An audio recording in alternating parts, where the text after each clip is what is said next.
Olá, senhoras e senhores, bom dia, boa tarde, boa noite para vocês. Meu nome é Matheus Turini, professor de Filosofia e Sociologia, e hoje nós vamos falar um pouquinho sobre a pragmática capitalista no século XX. Vamos lá, então? Pessoal, o objetivo dessa aula é simples, é nós analisarmos um pouquinho quais foram os avanços que o capitalismo, depois que nós tivermos tido aquela aula sobre teorias sociais e ver um pouquinho do socialismo, né, do socialismo real em prática. E aí, e o capitalismo? O capitalismo conseguiu também se desenvolver, conseguiu sair da teoria econômica que propõe, conseguiu dar andamento.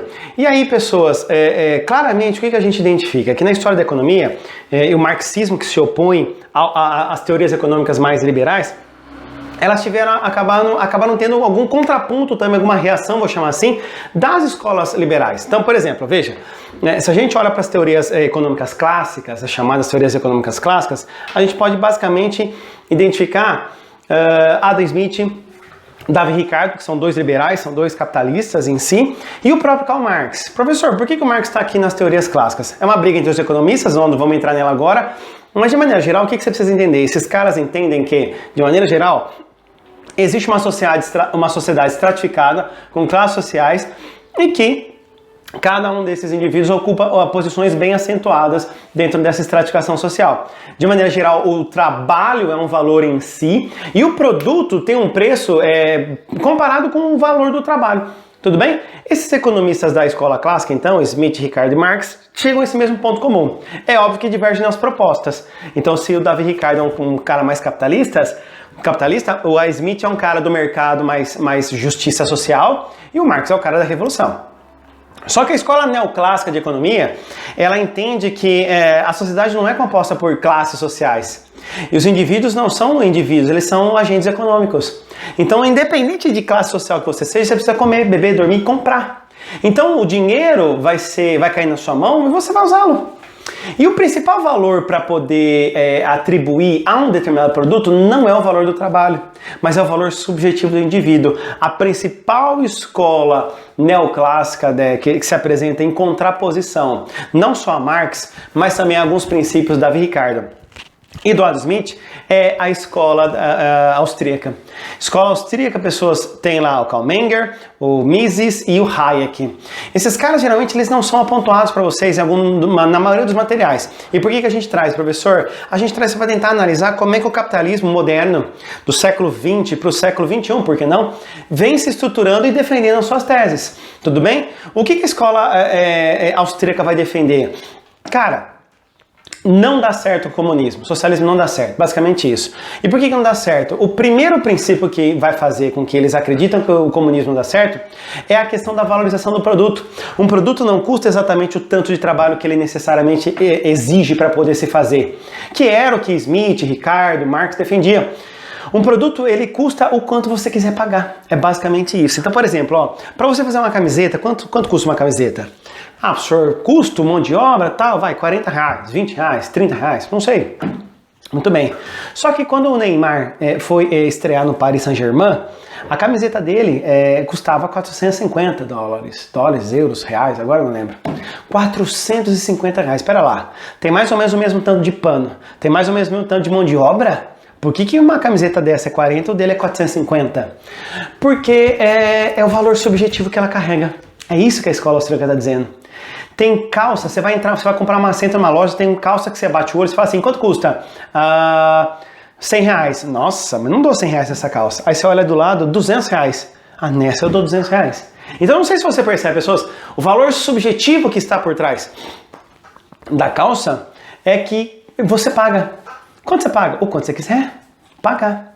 Se eu quero pagar R$1.000, eu pago R$1.000. Se eu não quiser pagar, não pago, não compro. E aí o mercado que se adeque. Então a escola austríaca, ela aposta demais, não só no mercado para poder se organizar, mas na subjetividade do indivíduo para poder precificar os valores. Tá claro isso, pessoas? E como o preço é subjetivo, é construído, então não existe uma economia socialista. Porque a partir do momento, para a escola austríaca, que você planifica os desejos das pessoas, não tem como quantificar. Professor, mas fica pelo custo. Mas quem deu esse custo? Ah, um preço que me deram. Então, esse preço que te deram é o que deram. É o que ela vale. Ok?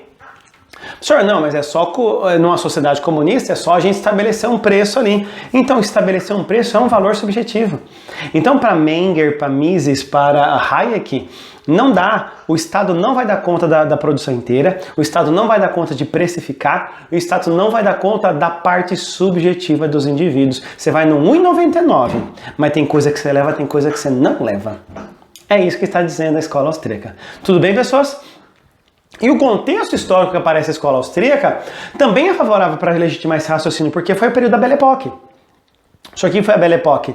Essa bela época, pessoas, entre a queda da Comuna de Paris, que coincide com a Guerra Franco-Prussiana, a fim da Guerra Franco-Prussiana, 1871 até a Primeira Guerra Mundial, 1914. Esse período foi um período de paz armada, um período de desenvolvimento do capitalismo. Foi nesse período que apareceu o Titanic, que apareceu Paris, a Cidade Ilustre, a Torre Eiffel. Então, uma sensação, principalmente urbana, que se dava que o capitalismo deu certo. Só que uma coisa que os próprios capitalistas identificam, isso é quase que um senso comum, vou dizer assim, dentro da história, da sociologia e tudo mais, é que o capitalismo vive de ciclos. E a crise do capitalismo ela é estrutural. Por quê, professor? Porque o porquê de ser do capitalismo é um lucro. Então você tem duas contraposições. Eu posso ter mais lucro ou vendendo mais, ou aumentando o meu preço, ou diminuindo o meu custo. Então vamos pensar nas três possibilidades. Se eu aumento a produção, acontece exatamente o que prevê a crise do capitalismo por superprodução. O que é a crise, professor? Eu tenho muito produto, não tem quem consuma, eu já gastei, pronto. Não tem para onde escoar. Aí esse momento de crise vai para uma depressão, onde você demite os funcionários e quem fica é explorado, laboralmente falando. Há uma reanimação, reaquece o mercado e depois há uma ascensão novamente, superprodução. Então a superprodução é uma característica do capitalismo que gera crise. Mas se não for assim, eu posso aumentar só o preço, sem produzir mais. Eu só posso aumentar o preço. Eu corro o risco de alguém não comprar. Simples assim. Mas a outra possibilidade também é diminuir custo. Mas aí que está a contradição que o Marx já tinha apontado. Qual? Que os capitalistas não têm problema de identificar. Qual é o que, professor? Entre os custos está o meu trabalhador. Então o trabalhador que gera aquele produto é custo para mim na minha planilha do Excel. Está do lado ali de água e esgoto. Ok? Então eu não vejo o salário do trabalhador como investimento, como parte para distribuir. Eu vejo como custo. Se eu vou diminuir custo, o meu trabalhador, de alguma forma, ele é explorado, ele é arrochado. O salário dele vai ser prejudicado. Pergunto para você, quem é que move a economia? São os grandes ricões, a grande burguesia ou 95% da classe trabalhadora? É a classe trabalhadora, querido. Então, se a classe trabalhadora tem os seus salários arrochados, compra menos. Se compra menos, sobra mais produto. Se sobra mais produto, crise do mesmo jeito. Ok? Então o capitalismo entra em várias crises. E quando eu digo entra em várias crises, eu sei que você já deve ter escutado, inclusive no Instituto Mises, de que não, mas 29 foi uma exceção, 29 foi intervenção estatal. Por que 29? Pequenas as crises são registradas na história do capitalismo, do Ocidente, desde 1857. 1857, 1866, 1873, 82, 90, 900, 907, 920 e 29. Daí então, uma ou duas vezes por década. Ok? Qual é a grande questão, professor? Que é endêmica a crise do capitalismo. Uma hora ela vai entrar em colapso. Mas com a crise de 29, o que apareceu? Rover era o presidente dos Estados Unidos, tentou pelo laissez-faire deixar o mercado se organizar, não deu certo, os Estados Unidos não saíram da crise. Roosevelt vem e quando ele assume em 33, ele assume com a proposta, nós vamos fazer alguma coisa na economia. E traz as ideias do cara chamado John Keynes. Quem que é o John Keynes, professor? O cara que junto com o Roosevelt fez o New Deal, o plano do New Deal, e trouxe a ideia do welfare state, o estado de bem-estar social. Professor, o que é o welfare state? Pessoas, o welfare state é justamente você pensar que o Estado ele precisa intervir na economia. A galera da escola austríaca não entende, não gosta dessa perspectiva. A galera liberal mais radical, quando eu digo radical me refiro à raiz. Essa galera mais liberal raiz, ela não gosta dessa intervenção. Só que aonde que o Keynes vai buscar as justificativas para poder fazer um Estado mais interventor? No liberalismo do Locke. Pequenos, o liberalismo não é anarquia. Anarquia, e não no sentido do seu quarto tá uma anarquia. Anarquia é um governo sem Estado. Você se vê livre das opressões. Liberalismo não é anarquismo. Liberalismo é presença do Estado para garantir os direitos sociais, os direitos naturais dos indivíduos. Então eu preciso ter Estado. Óbvio que a reivindicação dos liberais é um Estado mínimo.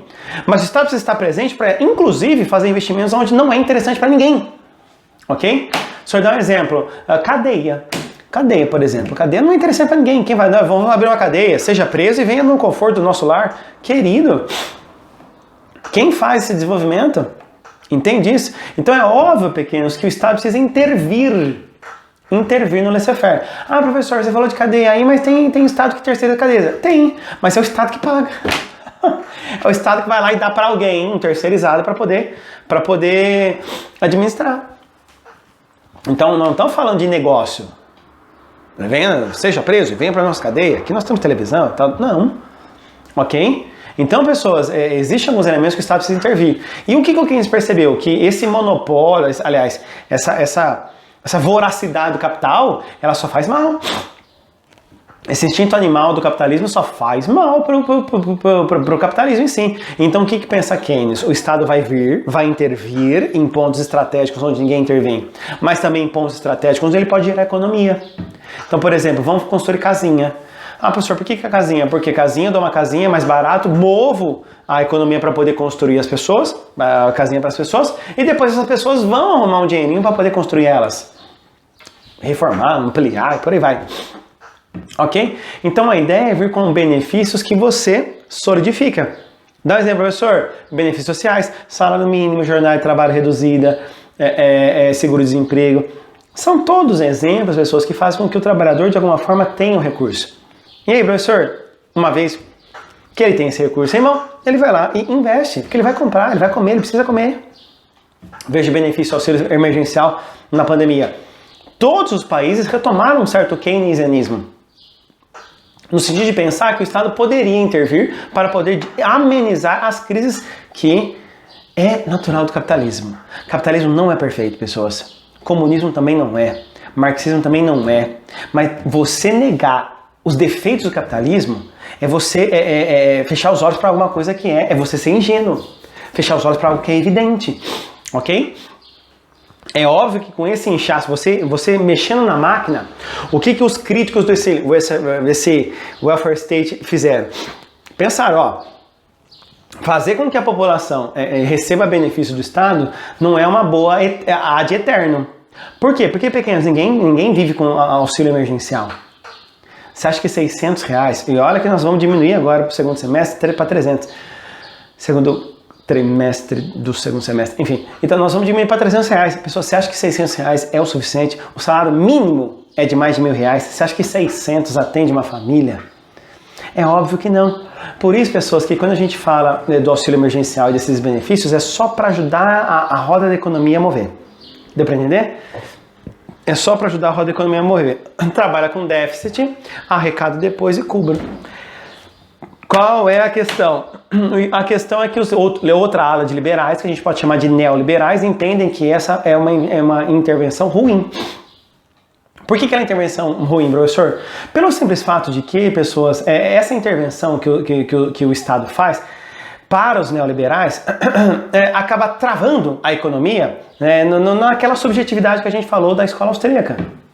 Por que, professor? Porque você dá auxílio disso, auxílio daquilo e as pessoas não investem. É pseudo justificativa que elas dão. Mas a principal delas é a ineficiência do Estado que o Hayek já tinha apontado. O Estado não dá conta.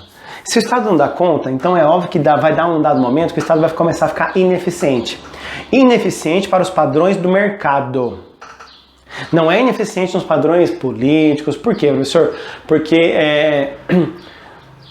a tecnologia que uma empresa pode produzir, dirá os neoliberais, é muito mais rápida, muito mais tecnológica, muito mais de ponta do que a do Estado. Ok? Então, o neoliberalismo chega à conclusão de que o Estado fica tão grande, tão inchado, que ele precisa desinchar. E esse desinchaço, pessoas, é feito pela diminuição do Estado. É a pauta do neoliberalismo. Margaret Thatcher e Ronald Reagan são os grandes exemplos dos anos 70 que fizeram com que o Estado começasse a ser desinchado, diminuído. Ok? O neoliberalismo, então, ele não é uma teoria, tal. O neoliberalismo é mais uma conduta política, econômica, lá dos anos 70, que vem fazer essa defesa do livre mercado, pela estabilização financeira pela moeda, não por investimentos públicos, e aí a gente faz o quê? Privatiza, regula pelos impostos, restrição dos gastos públicos, não é à toa que nós temos uma PEC do teto de gastos. Então isso tudo caracteriza a redução do Estado. Qual é o discurso que a gente coloca? O Estado precisa ser mais eficiente, o Estado precisa ser mais enxuto, o Estado precisa ser mais útil, versátil. Tudo bem? Esse é o Estado neoliberal, que os neoliberais entendem que é melhor. Se a gente fosse fazer uma comparação, e eu acho que é legal esse último slide, para a gente poder fazer esse sobrevoo. Nós já fizemos as últimas aulas, né, que nós falamos de liberalismo, comunismo e tal, nós já fizemos um sobrevoo. Mas agora que eu acho que fica mais sistematizado para a gente entender em que contexto aparece o liberalismo, a União Soviética e tudo mais. Da formação das monarquias nacionais, pessoas, a formação das monarquias nacionais começa lá no século XI, Portugal, lembra lá? Começa nas cruzadas. Bom, século XV, até o século XV ele vai lá e forma as monarquias nacionais. No século XVI até o século XVII, a gente tem um Estado absolutista aparecendo, que é um Estado que controla o poder executivo, legislativo, judiciário, um poder absoluto, um poder onde o rei decreta pela sua própria vontade. Os liberais aparecem no século XVII para o século XVIII. Levanta a mão e fala assim, não, nós não queremos um Estado desse, nós queremos um Estado menor.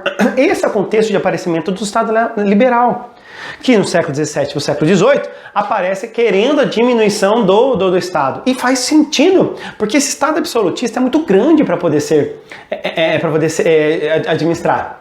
Mas paralelo a isso, as ideologias do marxismo, lembra lá que nós falamos? O século XVIII, quem prometeu liberté, igualité e fraternité foram os burgueses, foram os liberais. Só que no século XIX, esses liberais que chegaram no poder no final do século XVIII não cumpriram com aquilo que tinham prometido. E aí, professor, aparece o Estado Soviético. O Estado Soviético e o Estado totalitário, vocês não podem dizer que é a mesma coisa. Ah, professor, União Soviética, nazismo e stalinismo é a mesma coisa. Não. Os dois são autoritários, mas são autoritários com orientações diferentes. O autoritarismo totalitário do nazismo é de direita. O autoritarismo totalitário da União Soviética é de esquerda. Acabou. Ok? Ah, professor, mas o Olavo de Carvalho fala? Ah, vá tomar banho, né, queridão? Você vai ligar para o Olavo de Carvalho e para o Nando Moura. Tem lá o vídeo da embaixada alemã dizendo que o nazismo é de direita. Vai querer agora ensinar história para os alemães. Complicado. Veio o Estado, então, de bem-estar social. O laissez-faire, não, o welfare state do John Keynes. Ou seja, momento de crise econômica, o Estado vem para fazer intervenções. Tudo isso na década 20 e nos anos 30 depois. Aparece que nos anos 70 o neoliberalismo respira e fala, não, nós precisamos voltar para o liberalismo, desinchando esse Estado, tornando ele mais eficiente. E hoje, com plena pandemia, a gente chega nessa constatação. E aí, mais Estado ou menos Estado? Mais intervenção ou menos intervenção econômica? Onde que o Estado deve atuar? Essa pode ser uma pauta tanto de redação quanto questão dissertativa. Mas a questão é que agora, você sabendo dessas orientações, quando eu falo assim, essa conduta é muito neoliberal, essa conduta aqui é muito bem-estar social, então você já consegue localizar qual é que é dessa conduta. Se eu falar para você que o Estado brasileiro é neoliberal, eu estou mentindo. Mas se eu falar também que ele é bem-estar social, também estou mentindo. É uma amálgama. Os partidos políticos carregam de todas as bandeiras. E aí nós vamos ver algumas propostas que aparecem no meio desse amálgama todo na próxima aula. Tudo bem? Pessoas, espero ver você na próxima aula. Beijo no coração. Até mais. Tchau, tchau.